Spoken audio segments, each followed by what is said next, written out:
Hello, my name is Scott with Shoms Photography, and I'm sorry about the delay of shooting in harsh light video.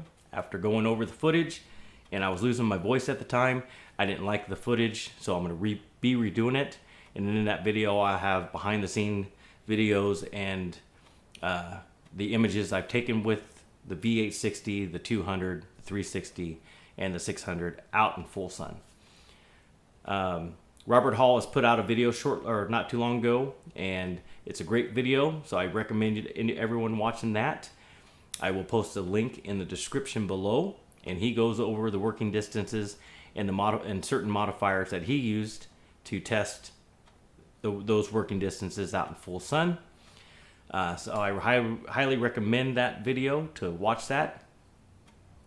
Again, he shows the inefficiencies of high-speed sync over full power in that video, and you try to explain that to certain people, and people don't understand that high-speed sync eats more power than shooting full power using an ND filter over using high-speed sync.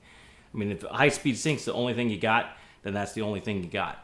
But I've never had a problem with blurry images from an ND filter or strange color castings or vignetting using a prime ND filter. I do not use a veritable filter because it introduces vignetting and cross patterns. I'm just not a fan of those. I believe those are just for video.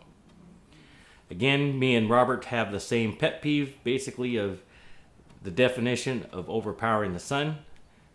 I do not overpower the sun. I tame the sun when I shoot in full sun, because to overpower the sun, you're going to need a lot more power than what you're going to get out of any one of the strobes that we've talked about.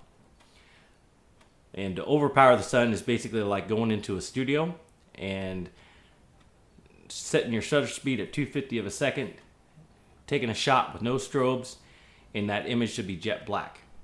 That's overpowering the ambient light in that room. That means there is no light from the ambient light in that room. It's just pitch black. Again, the style of shooting I do, I consider it fill lighting. It's a controversy. People might argue that it's not fill lighting, but it's fill lighting to me.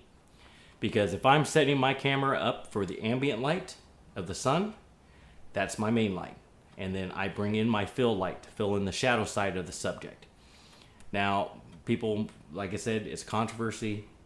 Apples and oranges. Canon, Nikon, Sony, whichever way you want to go. But again, I'm going to call it fill lighting.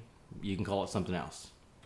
Because if I go down in the studio and my first light that I'm setting my camera up for is my main light, and then I bring in my background light, my fill light, again, there's a difference between a main light and a fill light. Again, hopefully I'll have that video out here pretty soon. Again, I do highly recommend excuse me, watching Robert Hall's video. Again, that link will be in the description below.